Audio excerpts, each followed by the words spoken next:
Hello and welcome to Sunriver U's SROA Design Manual Update Forum. I'm Gwen Gamble and I'll be asking the questions and moderating the forum today. We are welcoming James Lewis, Kurt Wolf, and Keith Caceres. They're going to present the proposed updates to the SROA Design Manual. And they're going to do a presentation that's going to be 30 to 45 minutes. At the end of their presentation, I will ask them the questions that you send in via the chat. You're welcome to type your questions in during the presentation and as they are answering questions. We will cut off all questions and answer session at 5:30. And if we have further questions after that time, we'll address how to get those answered after the presentation. So, Kurt, James, and Keith, over to you. Okay, thank you. You're welcome. We can put on our PowerPoint to the screen share. Thanks, Keith. Okay. As you were just told, this is a complete rewrite of our design committee manual of rules and procedures. So, we started as an update, but as we got into the document and we started looking at all the efficiencies and everything that we were trying to achieve, if you look at the old document and look at this draft document that we now have available, it is a complete rewrite. So that's what we're going to present to you today. So Keith, go to the next slide. I'm just going to go real quick over the agenda of our presentation. First, we're going to do a little introduction. Kurt's going to do that. Then we're going to discuss the design manual task force and who was involved and how many meetings that we had. Give you a little background on the current design manual, what its intent was, how long it's been in place, what the development that was originally looked at in Sunriver when it was first developed 50 plus years ago. We're going to go over the primary goals for the new design manual. What were we trying to achieve through this rewrite from the last document? Looking at the key updates to be implemented in the new manual. Essentially, what are the key changes? How are we going to achieve the overall intent? I'm going to give you the timeline for adoption, how we participate after this forum today. And then at the very end, we'll kind of give you a little kind of scripted out timeline that you can look at and hopefully count. So with that, we go to the introduction, Kurt. Thanks, James. The task force was authorized by the board in August of 2021.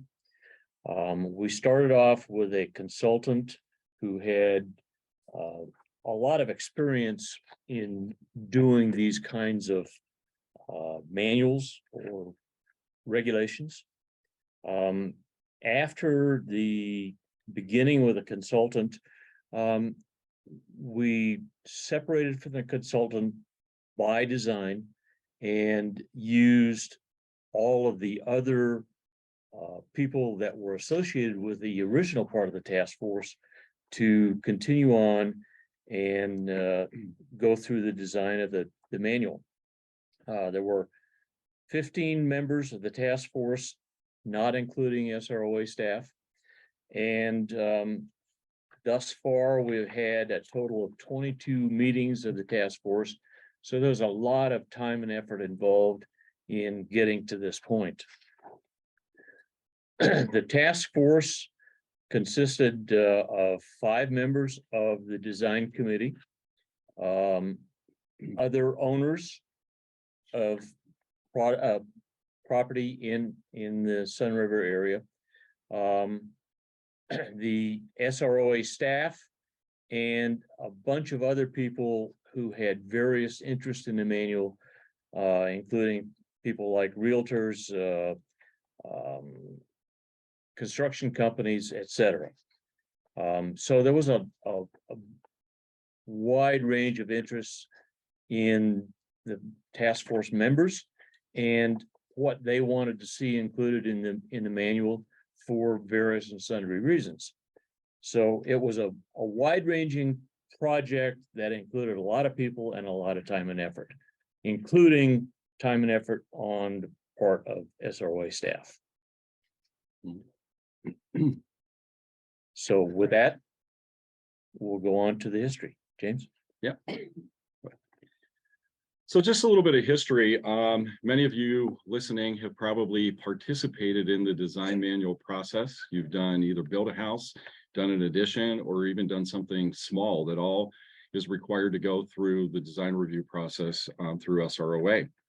You know, it's of interest to point out that, you know, Sunriver was first developed, the first platted sections and master plan in the late 60s, so 50 plus years ago.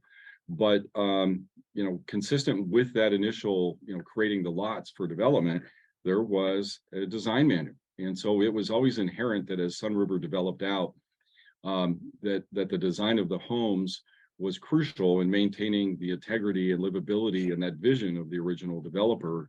And in short, you know, the intent, we're going to get to this here in a little bit too, is that the development should be subordinate to the natural surroundings. And I think you see that today, 50 plus years later. So in 1970 was the first design manual, and that was administered by the developer. Once we got to a certain level of development, and you look at 1983 as the next bullet point, the SROA consolidated plan, there were essentially two sections of Sunriver that were consolidated under one owners association. That was a creation of SROA as we know it today.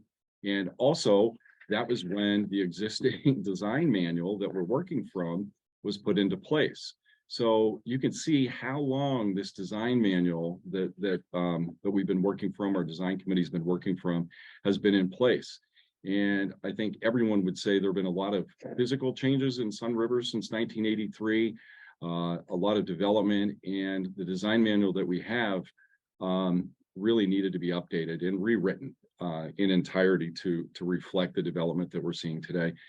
It should be pointed out, the design committee in our consolidated plan, the consolidated plan is essentially the primary document that governs, you know, how SROA operates on a day-to-day basis. And specific in that consolidated plan, the design committee has autonomy in decision-making when reviewing development and design in Sunriver. They have autonomy from the board of directors even.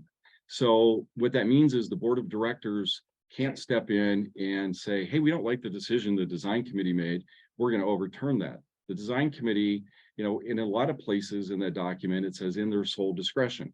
So they're charged with a lot of authority and a lot of, it's an important job when you think of all the development in Sunriver, and now Sunriver is substantially built out, you know, in maintaining the character of Sunriver. So one thing to point out about the design manual, though, is it works in conjunction with SROA's rules and regulations. So, you know, the design manual specifically speaks to the type of development we want to see, not necessarily the use, not what goes on in the house or not how the house is designed inside, but the exterior components of the house. But when I talk about the rules and regulations, the rules and regulations are a separate document. They get at things such as parking, you know, do you have a hammock in your backyard? You know, outdoor fire pits, things like that. It's not really, they're not really design elements of the structures on the property. So that's why they're two separate documents. So, you know, essentially what the design manual does is it deals mostly the history, dealt with new residential and commercial construction for the first 20 plus years. Now we have substantial part of Sunriver is substantially built out, you know, but the overall intent, again, of the was for the design aesthetics for residential properties is to fit within the natural environment of the community, you know, and it was intended that by fitting into the natural environment of the community, maintaining that kind of natural forest feel, that would enhance the quality of life for those that were looking for that experience, and protecting the property value. So by maintaining good design, you're maintaining that intent why people moved here and maintaining the value of the properties in Sunriver. And we're going to talk about this again. So over time, though, since 1983 and that first design manual, there have been a lot of revisions that have been made. You know, unique circumstances come up, new building products, you know, are out there, you know, different ideas in architecture. And so revisions were made, but there comes a point, I think of it as like, like a car, you bought a car brand new, and then there's certain things that go wrong on your car, and you replace the parts and you replace the parts. And after a while, you get to a point where we just need a new car. And that's kind of where we're at right now. After so many revisions, there were portions of the document that maybe were inconsistent with other portions. And so it's really to clean it up and make it usable in 2022 and beyond. So that's a little bit of the history for those of you that didn't know where it came from and how long it's been administered. Thank you, James. So stepping into the goals and intent of the updated manual itself. So as we met over the 22 meetings we've had so far, we were looking at ways to improve, obviously, the overall use and functionality of the manual and how it applies to submissions that come into our office through applications. And so the intent here is, the new manual is more relevant to the majority of submittals that are being received today. As James just mentioned a few minutes ago, is that we are no longer seeing near as many new construction because we only have 71 vacant lots left, for example. So most of those submissions are tied to smaller projects that are coming in that are in a large number of those. So they're tied to remodels, small additions, minor exterior projects, such as deck repair or a new design to a deck because someone wants to expand their deck. Those are the projects we're seeing a lot of. Also, air conditioning units, hot tub submittals. Those is what we see in the last few years. Basically on average, we average about 1,000 minor exterior projects every single year. So if you think about that process, some of those go through the design process now through the committee, some go through administratively. The goal going forward is to move a lot of those to a more administrative process. So you as the applicant, when you submit your project, instead of having to wait an extended timeline to get a review, that review timeline will be shortened to make it more efficient for you to begin starting your project, if and it gets approved, obviously. Also, we're looking at separating the goal too with the separate design standards away from discretionary decision making. And the point behind that is the goal will be we want to create standardization forms when people submit for projects like an air conditioning project. If you meet the standard form, the check boxes for that submittal, it's going to be a much easier and much swifter process than having to wait and go through an extended review process, which currently happens now. So a lot of this, you'll hear this word a lot today, but it's a lot about increasing not only efficiency for applications, but also efficiency for timeline for people when they submit their projects and wait for the result of the approval and or deferral and or denial. So we want to be able to provide that information back to them in a quicker manner. Yes, James. Yeah, I was just going to add, sometimes the questions that I get, it worked on these projects before, is the difference between, and just going to throw a little more detail, the standards, the standardization versus the discretionary review. The standardization really in the document lays out a template for you that there have been enough reviews, as Keith was saying, hundreds and hundreds on things like deck expansions and air conditioner units and hot tubs, that our design committee and the folks involved in the task force kind of know what we're going to see and what folks are proposing and what they want as part of those developments. So it's really set up that standards have been developed saying if you submit a proposal that fits these specific standards, your project can be reviewed very quickly. And if you meet those standards, it's up to you to show you meet those standards. It can be approved and you get your permit and you're on your way to construction. If somebody proposes a development that does not meet kind of those specific outlined directives, then you can go to the design committee in many respects, and it's more discretionary, like we have today, and like has been the history, where you have to, there's still criteria, but it's up to you to prove why that design, which is separate from the standardized design, is best for your property and best for Sunriver.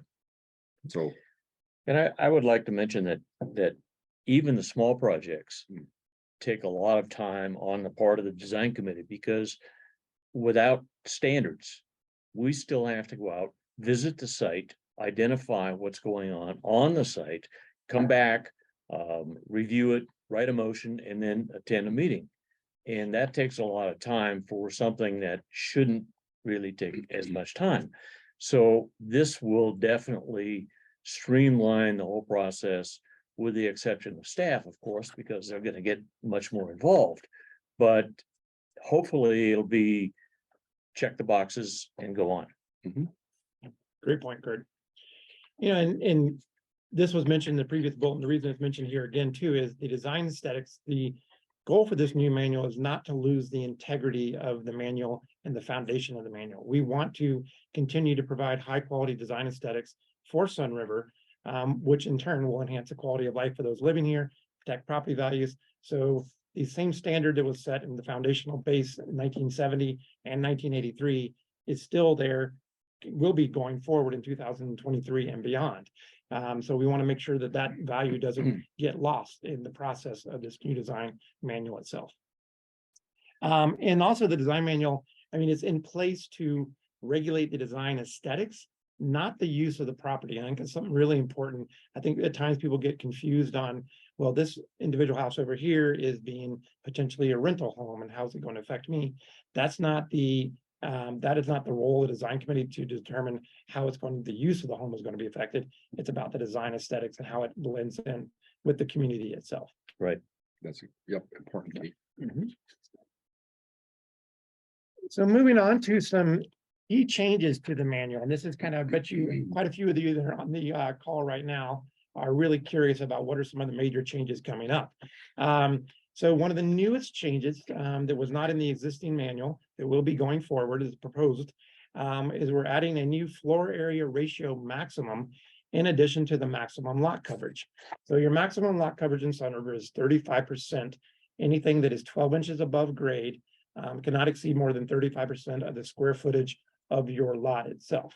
And then the floor area ratio, how that comes into play, it is you cannot exceed more than 45% of the actual structured walls and garage of the home on the lot itself. So basically it's the gross floor area ratio of the home. And then basically the idea behind this is we're trying to keep the proportion ratio of the property proportionate to the size of the lot itself.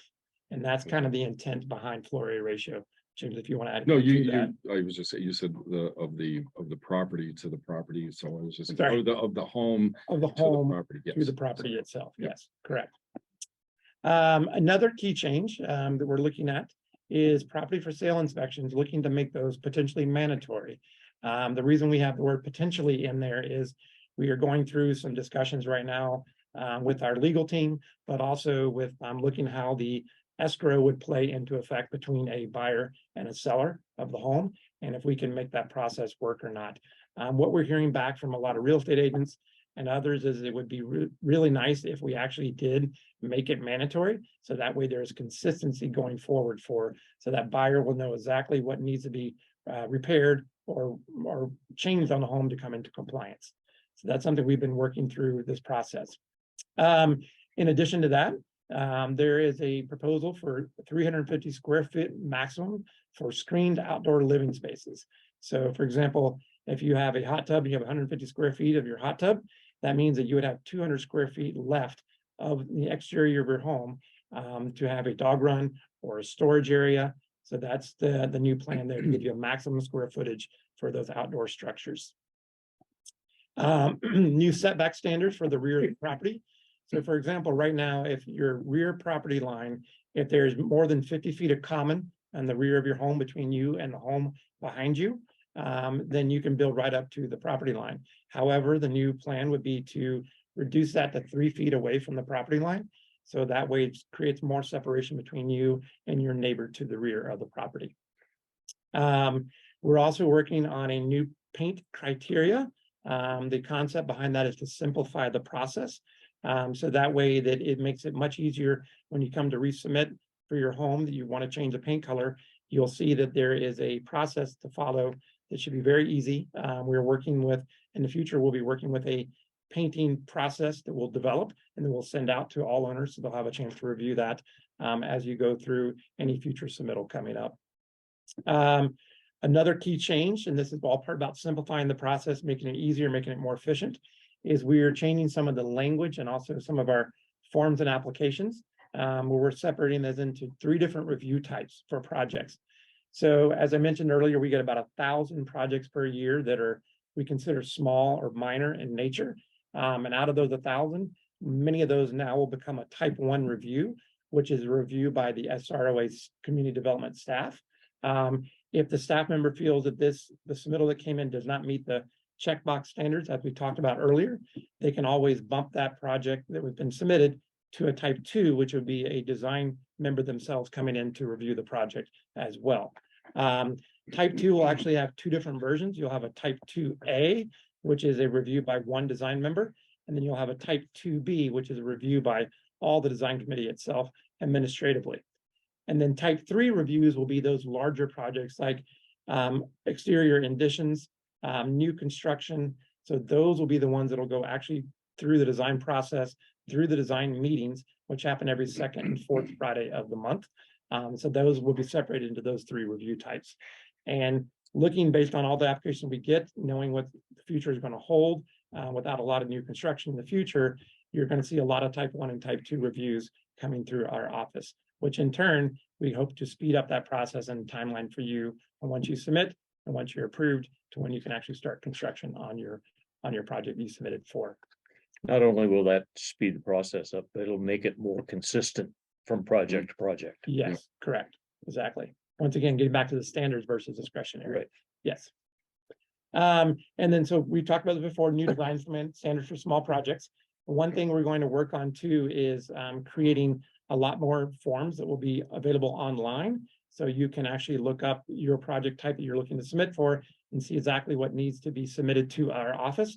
And also, if there is a standardization for that type of submittal, it'll be there as well for you to review. So you'll have it in front of you. It makes it much easier to submit for that project that you're wanting to have reviewed. New material recommendations and requirements for siding and roofing.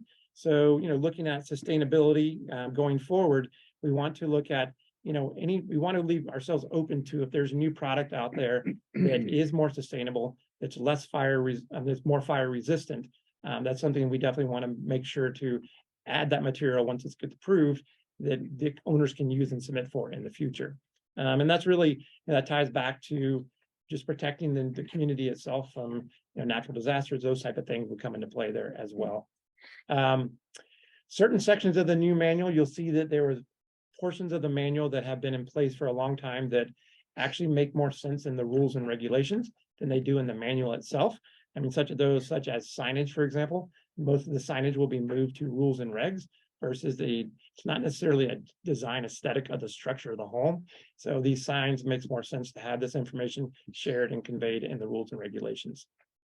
Addressing the grandfathering clause. This has always been kind of a tricky one for our staff to discuss with owners as well. But we're looking at updating the grandfathering clause for basically prior projects that owners have submitted for and they have been approved for that have already gained previous approval.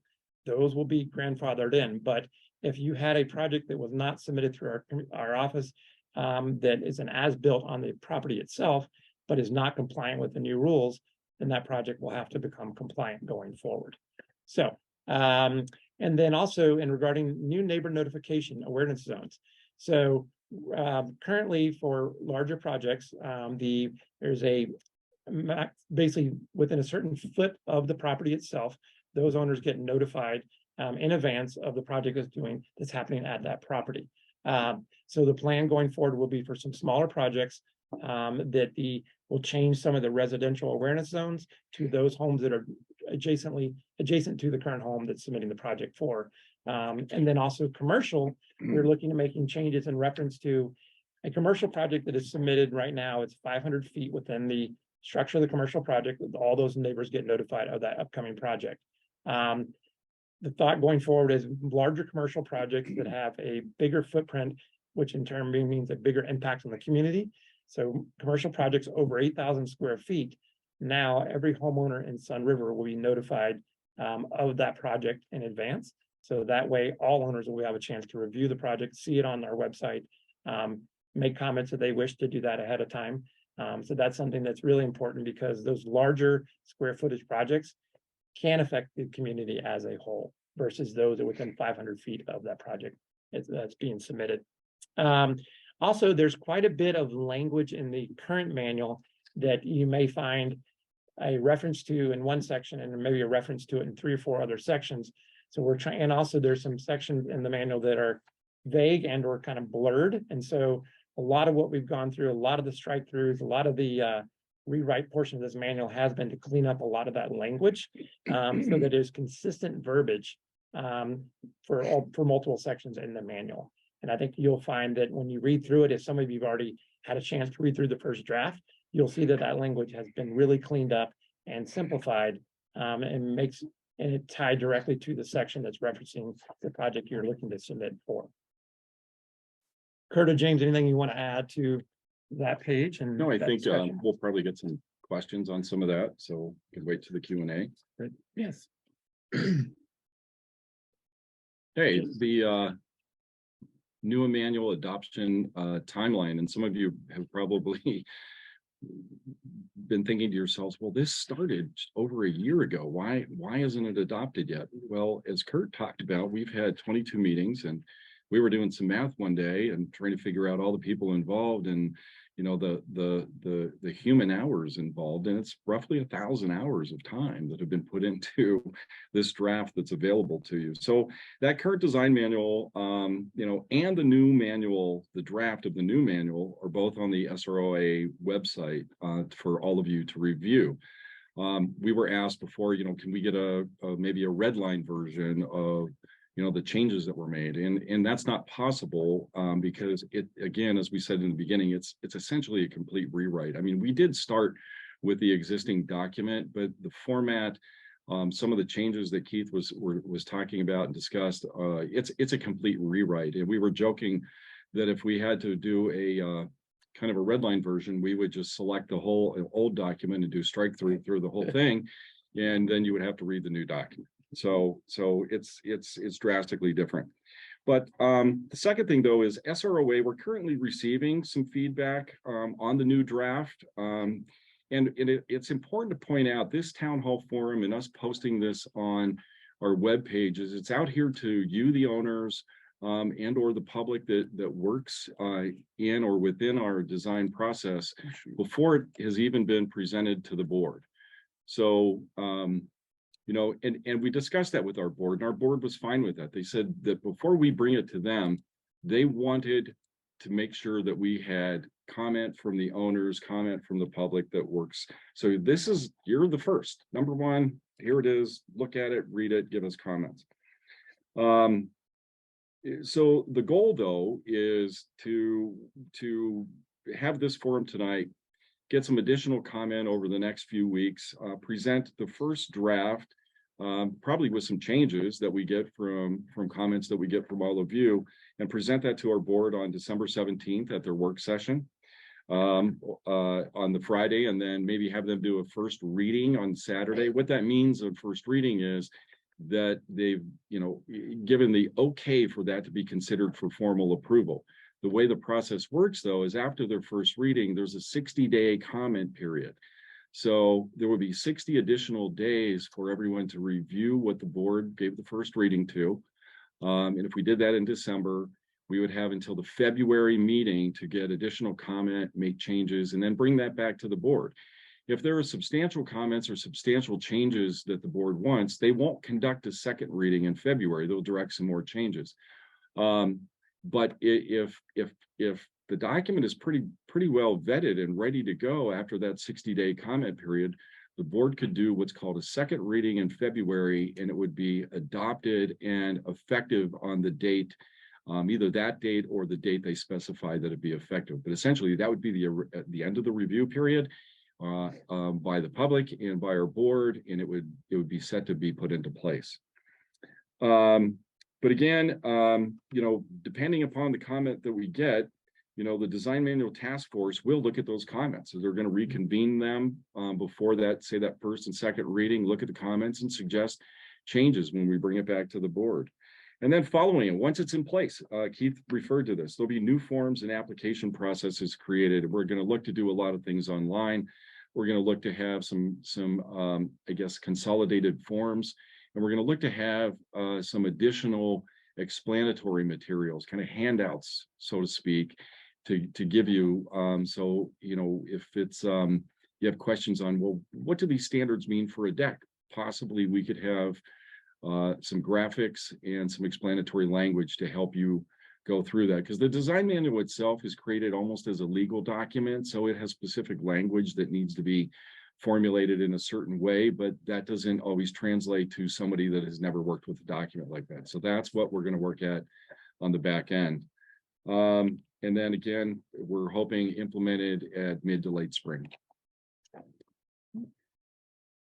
So that takes us to the Q&A.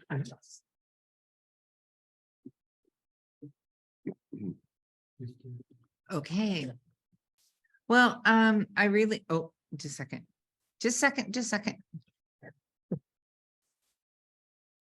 I thought I chose start video. Just a minute. There we go. Unable to start video. There you go. There we go. Oh, I have. Okay. Start video. You can't start it yet. Go ahead and talk. All right. This is Gwen Gamble from Sunriver U, and I really want to thank the three of you for that comprehensive presentation. We do have the first question here. How will the lighting rules be enforced? Enforced, or what are the lighting rules? The question is enforced. Well,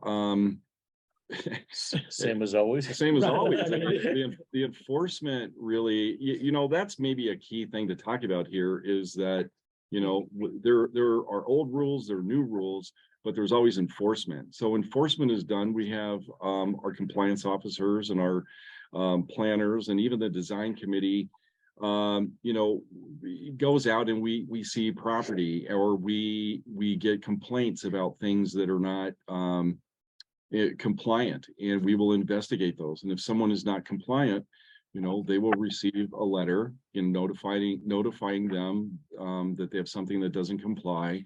But the biggest thing I want to say about this is we're always seeking compliance. We're not looking to be punitive. We're not looking to give people citations. We want to work with people to comply with any of the rules. And if this is specifically lighting regarding nighttime, if you're thinking, because, you know, typically our staff works 8 to 5. If we get a complaint, for example, on a property, we will find a way to do that investigation of that property. And again, we'll notify that owner that you know, you're out of compliance, and we give you an opportunity to comply. Okay. One thing to add to that, Gwen, also, you know, the community itself has always been looked at as trying to protect the night sky here in Sunriver, you know, and so our rules of the light has to be shielded, has to be angled downward. None of that is changing, so that'll be consistent. One thing we have added though is some illumination maximum and also a color temperature maximum, so that way the lights are not as impactful. Even if they're shielded and face down, they actually have less impact on the neighboring property.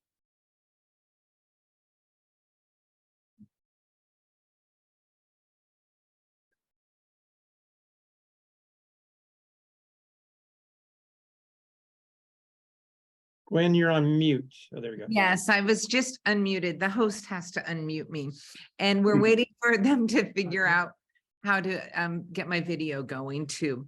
Anyway, thank you for that. Next question. Contractor parking. Does this only apply to permitted work, meaning the work has a permit?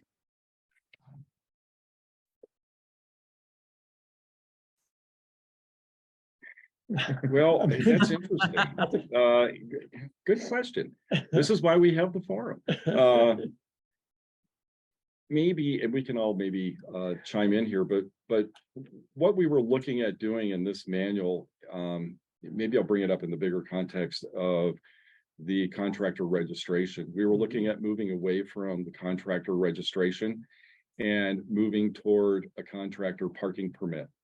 And so it was contemplated that a contractor wouldn't need to park here, I think, if they weren't, unless they were doing a project, unless they had an active building project. So again, that's a good question. That's something I don't think we've thought about. Well, and I'm not sure that that actually fits in the manual itself, because Yeah. it's not an aesthetic issue.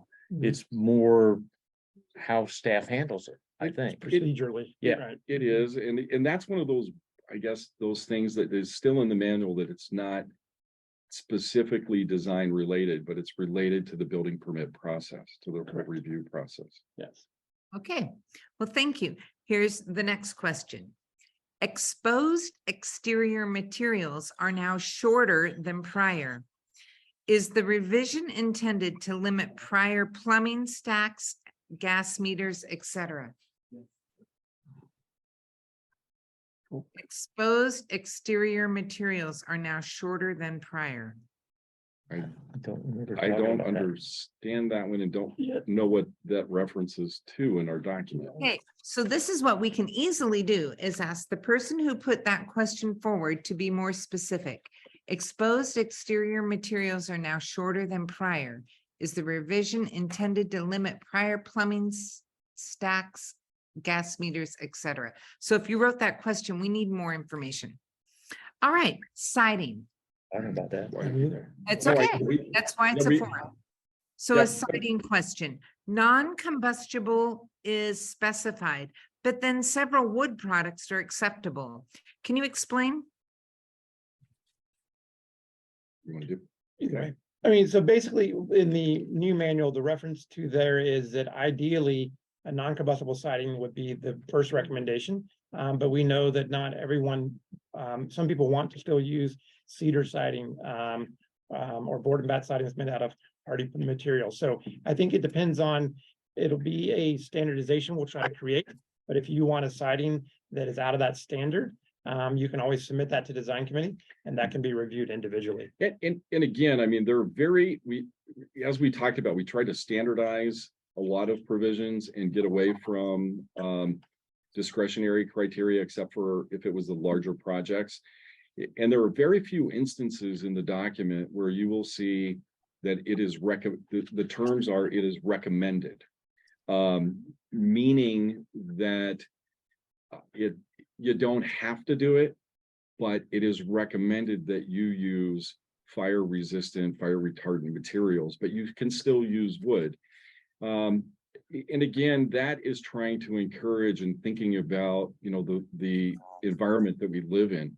You know, fires are increasing every year. So it's really trying to encourage people to think about using those materials, but it is not required. The other thing is that we specifically steered away from creating a list of acceptable products, because that list changes all the time. And so we just didn't create a list, because On purpose, it would always have to be updated. Correct. And another thing that we haven't done is, you know, we know that for any construction project, this is a design review. There's also a building permit or a structural building review that's done through Deschutes County. And I know Deschutes County was looking at or considering, you know, changes, adopting requirements where certain fire retardant or fireproof materials are required. We didn't see that as our charge. So highly encouraging that people use fire resistant materials, but it's not required. Okay, thank you very much. Where can we review the current draft? It's on our webpage. It's on our webpage. If you click on the calendar section, and then you click on this town hall, you'll see it there as well. But it's under the news and notices section of the website. And Okay, you can also pull under documents and forms under community development. You'll see the existing manual there also. So you could print off both if you wanted to look at them side by side. It's not there, I'll put very good. Thank you very much. Okay, does the 350 square foot enclosure limit include decks, entrance, and stairs?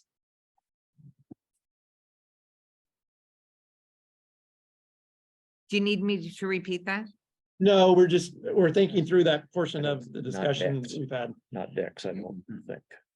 It refers to enclosed areas, but not including decks, as I Okay. recall. Yeah, it does not Correct. speak specifically to decks. Right. Unless it's an enclosed deck, I would suppose. Okay, is, It's Yeah. really those three items, really a dog run, outdoor storage, and a hot tub enclosure. So those that actually have sidewalls, enclosures around is what the limiting 350 square feet is. all right. Is the SROA property inspection in addition to what seller and buyer initiate? And why does SROA want to get in the middle of this? Is there not a possible liability issue? Well, it's something, I think that's why Keith, put in there, it's being considered, it's potential. A lot of what, there are 4,174 properties in Sunriver. As Keith said, 71 are undeveloped. So that's roughly 4,100 properties that have been developed, many of those for many years. And I'm just going to be flat out tell you, it's impossible to do an inspection of every property on a regular basis. So, but a lot of times what will happen is you will get a new owner of a property that's been there for 35 years. They come in and they want to do an improvement to the property, and they submit an application. There's an inspection review of the property that is done, and there have been elements that have been changed or improved, things that have been done on the property that don't meet old design manual or even new design manual as it's proposed, that were done, that may be in the back of the house. But when our staff goes out and looks at those under the old manual or even under the new manual, if, as Keith was saying, we're looking to grandfather those things that have been approved that might not meet the new design manual standards. You'll be allowed to keep those. But if something was done on the property that never received approval, the requirement is that you bring it up to the standards. So what happens is somebody will sell their property, a new owner will purchase it, they will come in to do some type of improvement, and then it will be inspected, and it'll be found that there are all sorts of things on the property that have not been approved, that have been built over the years. And they're required to bring that up to standard. And that new owner is caught in that situation of sometimes having to spend money and time and effort doing things that they did not anticipate. Now that requirement, if it's a requirement to do the pre-sale inspections, those things will get caught, and the new owner will be afforded, that information. Right now it's on a voluntary basis. And so not all those get caught, and we get a number of those situations every year, and it's not good for the new owner. So again, it's trying to be respective of new owners that buy property in Sunriver, want to do improvements on their house, which we want people to do improvements on their house, that find themselves in a place that they never thought they were going to be. Okay, thank you very much. Could you give more detail to the floor area ratio? Doesn't matter. Answer it. Okay, I'll jump in on the floor area ratio. And I'll give you the premise of where this came from. Is there were comments over the past few years about limiting the size of homes that are built. And essentially, it might be a house that was torn down or a vacant lot, and somebody wants to build a new house. And the comments that we received are that they're out of character with the other sizes of the home in the neighborhood. And so without specifying, a maximum size that you could build, the committee, the task force, I should say, discussed a number of ways to try to get at some compatibility between the home sizes without specifying a specific size. So the floor area ratio is something that's been around for a long time. It's used in a lot of municipality zoning codes. And what it does is it rather than relating a new home, the size of the new home, or an addition onto an existing home to the size of the homes around it, it relates it to the size of the lot that it's being built on.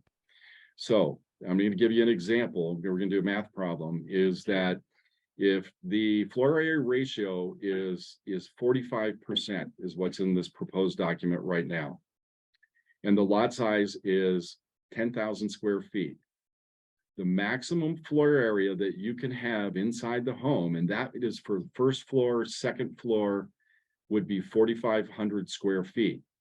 Okay. If you had a 20,000 square foot lot, which is a larger lot, twice the size, you could have a 9,000 square foot house. But again, that is the entirety of the floor area, first, second, third, whatever, however many floors that you have.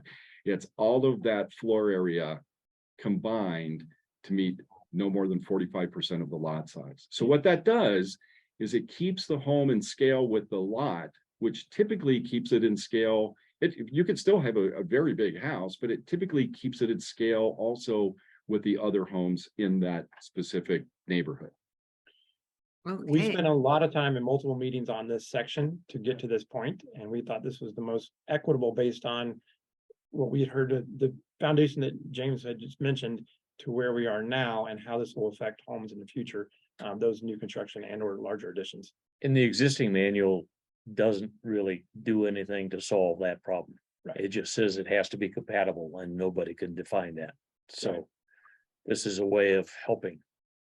very good. Thank you very much for clarifying that. Here is a house number question. Does this include lot number only? I'm not sure I understand that. Yeah. Do you understand that? Does it have to include your street? Does it have to include your street in your house? number?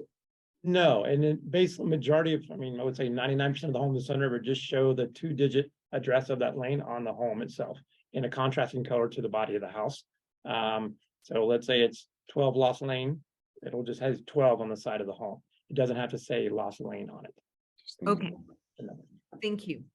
The prior manual did not allow blue tarps. Does the new manual allow blue tarps? So those type of, that actually moved to a rule in the rules and regs.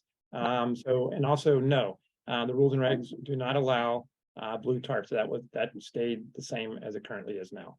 But again, I think it's, for some other things that move to the rules and regulations, because it being administered through that rather than the design manual, that's something that's not like a permanent construction fixture to the property. That's something, so that's why it has been removed from the design manual and be moved to the rules and regulations. All right. Well, not me, but somebody just completed a structure around their hot tub with property lines, blueprints, etc. Will this be eliminated with the new manual? No, those requirements will still be in place. They have to meet those same requirements that there are today. It's just the process itself will create some standardization around that process for submittal. That'll make it easier for an owner to submit. Okay. Is there something that covers early stage on-site review specifying that review is not bound by any previous recommendations? Early stage. That's when they go up and inspect it. I mean, like, So are you referring to like a preliminary application process? And so those are Yes. required for larger Yes. projects? Yes. Can you go ahead and, if you don't mind, just read the question to us one more time? Yeah. Is there something that covers early stage or preliminary on-site review specifying that review is not bound by any previous recommendations?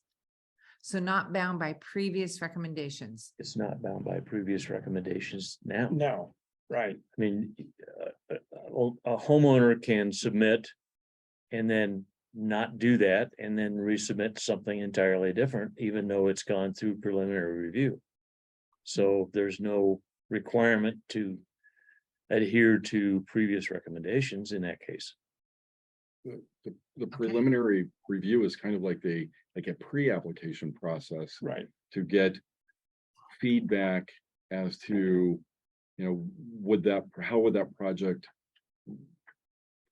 fit or meet the design manual standards if formally proposed. And the logic there is that you don't have to have all of the information that you do on a formal review. Right. It's kind of like you can just come in and say, this is what I want to do, and is that going to work? And you don't have to have any of the engineering process done. It's more informal. Yeah, it gives you feedback toward whether your project will meet the standards or not, without having to spend a lot of time and money and effort, Right. and to know whether you're going down the right path. Okay, thank you very much. Could you please explain grandfathering and as-built? Yes, sure. I'll try to explain a little bit more clearly. So projects that have, let's say, a homeowner is submitting a project to the design committee for let's say they want to do an addition on their current home. And they have let's say they have a hot tub it's on the existing home now, that was approved without a screen wall, let's say back in 1982. If it was approved in 1982 without a screen wall, and they're actually adding the addition onto the home, they don't have to bring that hot tub into the compliance of the new design standards. However, if that hot tub was put in without an approval and the screen wall was not installed and it was required, but they went ahead and did it anyway without putting the screen wall up, then that screen wall going forward as an as-built would be required to come into compliance of the new design manual itself. In the manual, it's called a non-conforming use. That's in the draft manual. And I guess just from a definition standpoint, what it means is that you have an approved element, approved design on your house, approved years ago, that does not conform with the standards today. And as Keith was saying, in the past, it was treated that if you did something new, even though you had something that was approved previously, you had to bring it into compliance with the new standards. What this is doing is respecting the previous review process that was done years ago. That even if so if the standards changed 20 years ago and you weren't in compliance with the new standards, but it was approved 25 years ago, part of the rationale was, it's been okay for 20 years. Why do you need to bring it into compliance today? I think the other issue is there's confusion in the term grandfathered. Just because your neighbor has something that's grandfathered in doesn't mean that you can do the same thing. Correct. And we get that confusion a lot. I'm sure you do. Okay, so we have a series of other questions dealing with grandfathering. If a current house is over 35% grandfathered and remodel does not add any square foot, does the owner have to remove some square foot to get in compliance? No, No. short answer is no. Okay, I like short answers. Does the new manual cover landscaping? Yes, we have a landscape section in the new manual, yes. Part of the application process we'll be working on going forward, and the forms that will be in place. We're trying to simplify that process for smaller landscape projects versus larger, landscape projects that come with a new home submittal. So we're trying to separate out large versus small to make it easier for the applicant if they're doing just a small landscape project on their home. Okay, thank you. Is there a maximum lumen level of lighting? Yes, there is. Gotta look it up. Give us 1 second. So the maximum lumen is 1600 and the maximum Kelvin is 2700. So that is in the new section 3.18 under lighting. All right, thank you. Please explain the percentage of usable buildable space. Buildable space. If we're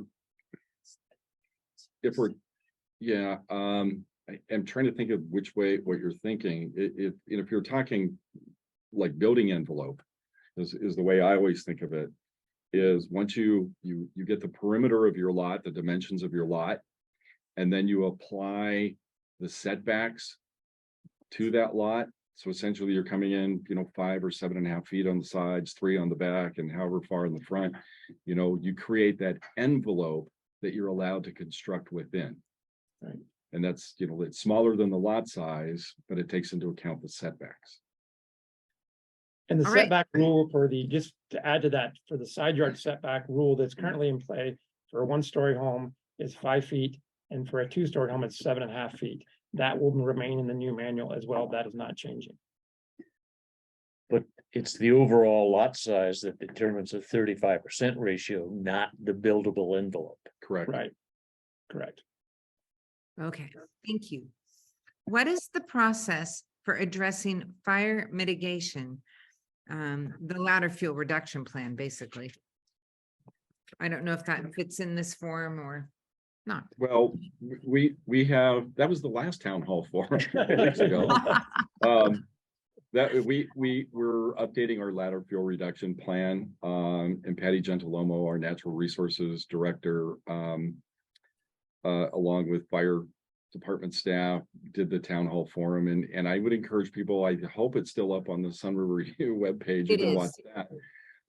And also I would say Patty and the natural resources staff are reviewing this document too, the landscaping requirements and other requirements about tree removal. But really it's we're trying to incorporate into this document those things that make sense from the ladder fuel reduction plan, but they're two separate documents. So there's two separate sets of rules and enforcement. All right, here we go. If my home does not have a garage and I want to remodel, am I required to add a garage? It's a non-conforming thing.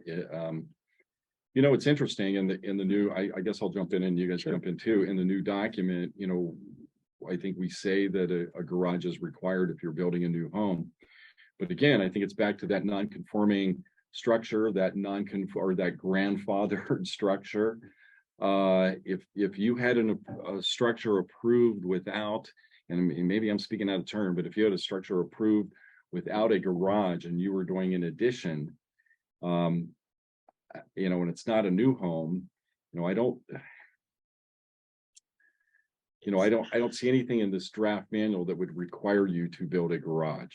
So if you had a carport, you know, good follow-up question for our design committee to discuss though. Well, even the current manual doesn't require a garage on a remodel. It does on a brand new house, Correct. but Yes. not on a remodel. There you So go.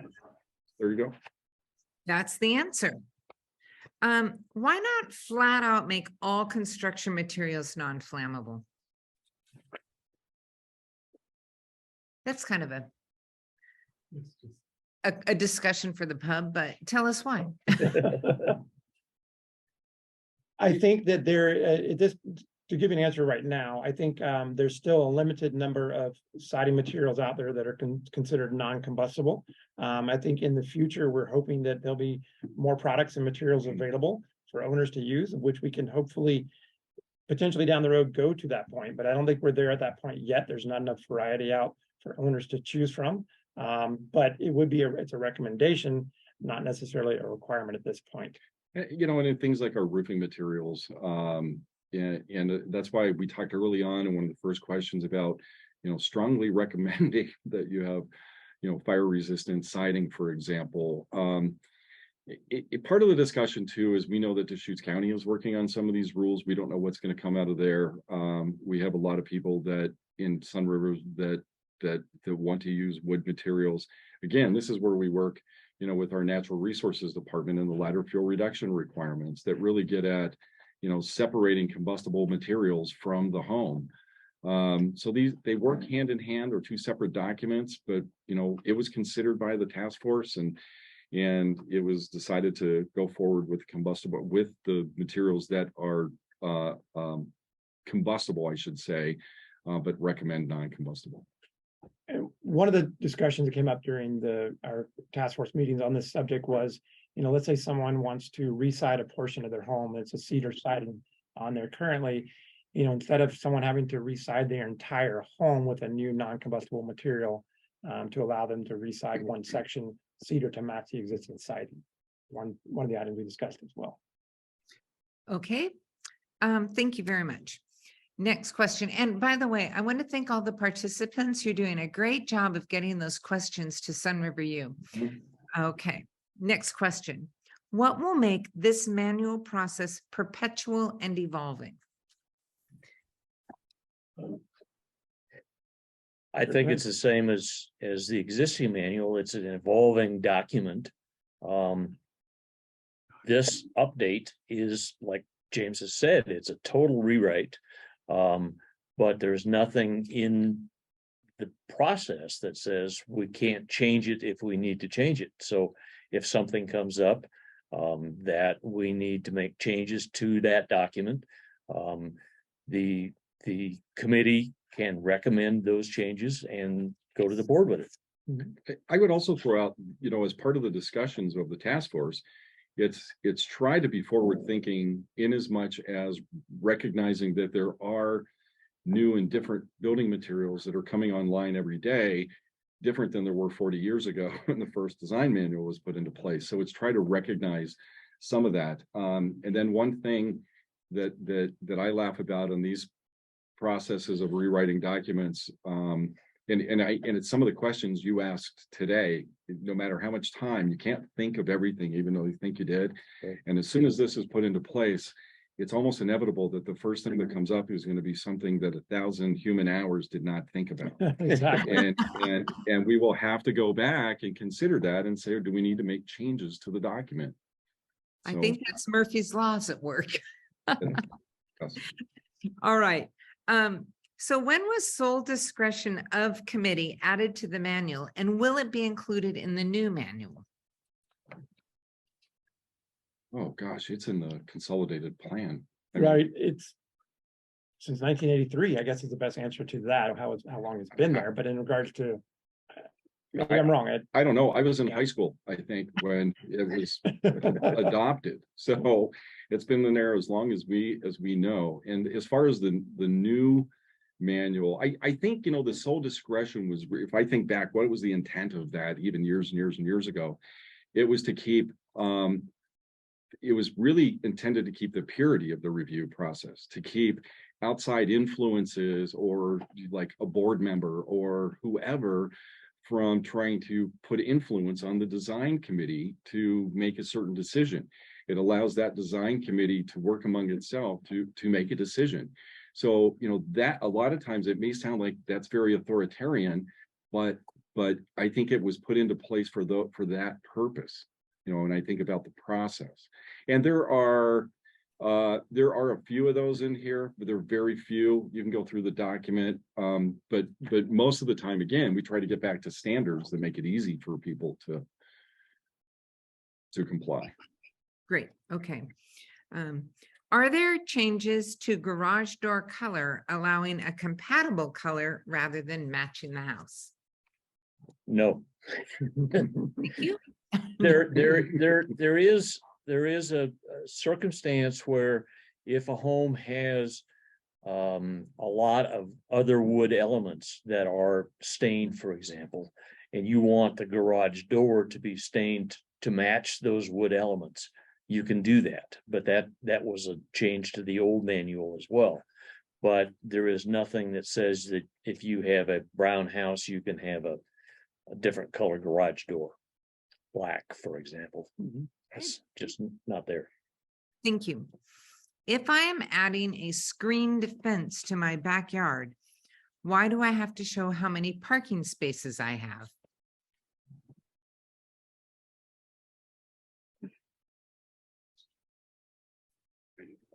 You want me to read it again? To you guys.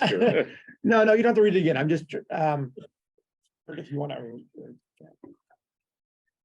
So that's one thing we have steered away from. We're not requiring that for something as simple, small project like that, because it's not affecting the livable space inside the home for sleeping areas.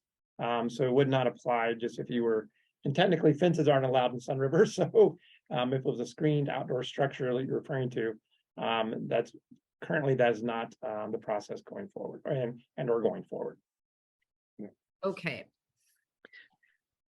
Next question. On a pie-shaped lot with 6 corners, what is the back of the lot?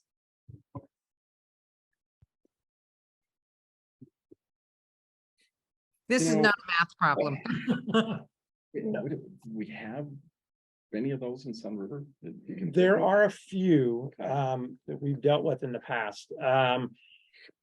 We've also, there's been in the past, we've had submittals that have come through where the owner anticipated the front lot line to be on one portion of the lot. And come to find out from the county assumed that they required that the front property line was on another side of the property. If you had, it was a unique angle on the lot. I mean, the lot was a unique angle to the roadway itself, to the lane. So that one is, it's tricky. And the reason I'm answering it that way is that we have to truly look at the site plan itself before we really make that determination. And also if they're doing an addition, and they've already gone through Deschutes County, and then we can look at Deschutes County and see what they have set aside as the front lot line of the property.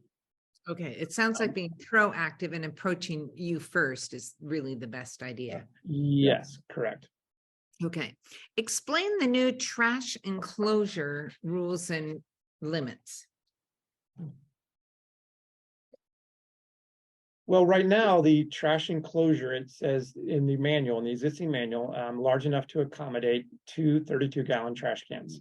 Going forward, we will say this here, that there is going to be side yard recycling available starting early January 2023. We just got confirmation from Cascade Disposal on that.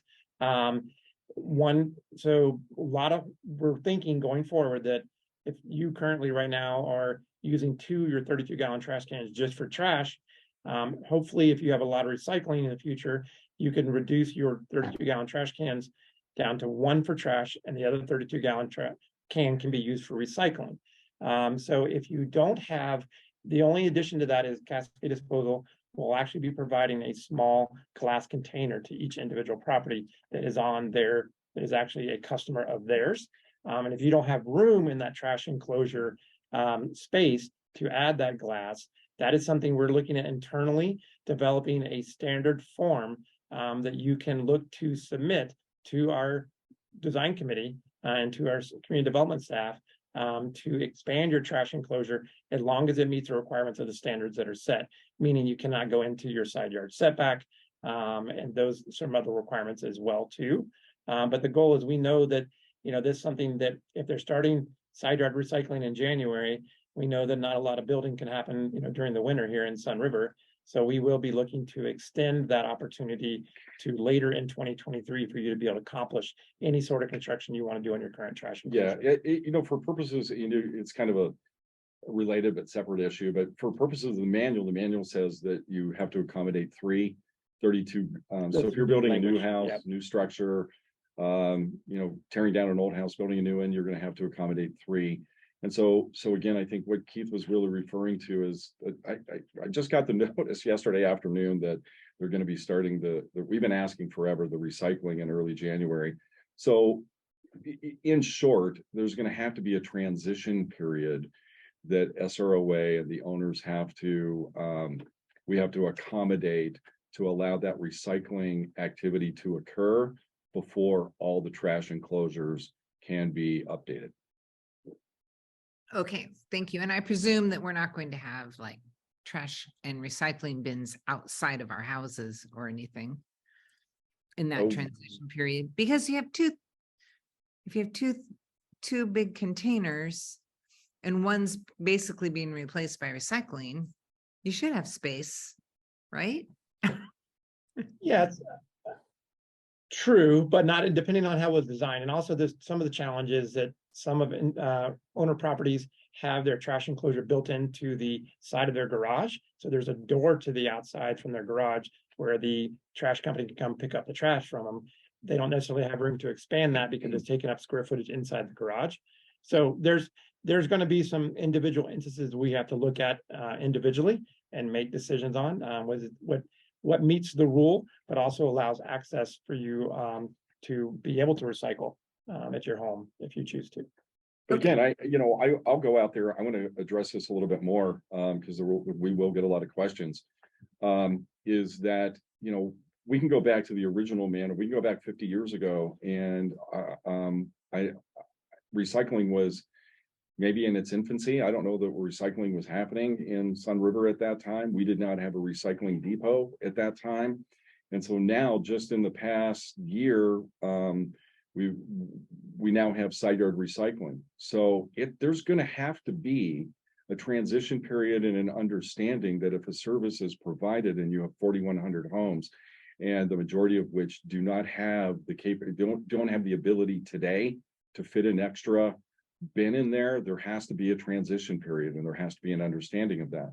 And I think that's what Keith was getting at. Maybe we help design a couple templates of enclosures that somebody could convert to, that would work without the necessity to go through, the design review process to make it easy. Or if it's during the winter and you can't get construction and recycling's happening, and what do you do with that extra bin? This is something we're talking about here in the very near future, and we'll figure it out. Okay, that's reasonable. Thank you very much. If I have cedar siding on my house and I want to use a non-combustible siding on an addition, would that be allowed? Two different on. We have allowed it in the past if it matches closely. And the definition is closely. Yeah. So Okay. you couldn't have a 8-inch reveal on one part and a 4-inch reveal on the other part. Okay. The next question is lengthy, so bear with me. Are you looking into a way to make owners feel better about decisions and provide a reasonable timeline for making changes, such as 90 days rather than less than 30 days, without needing a permit extension?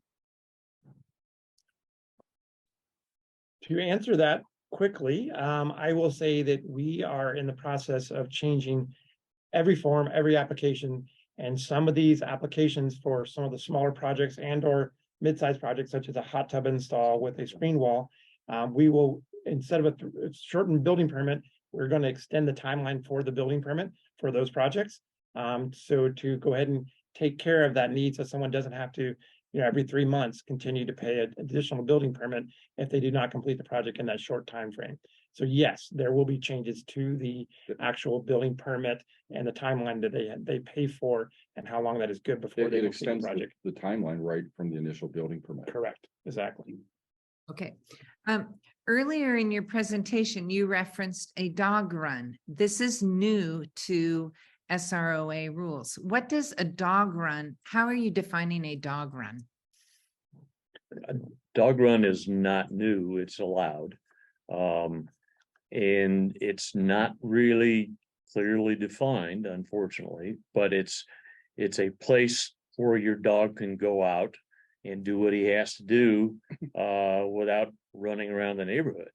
And it depends on the circumstances of the property and where it could be and how big it could be, and it just depends.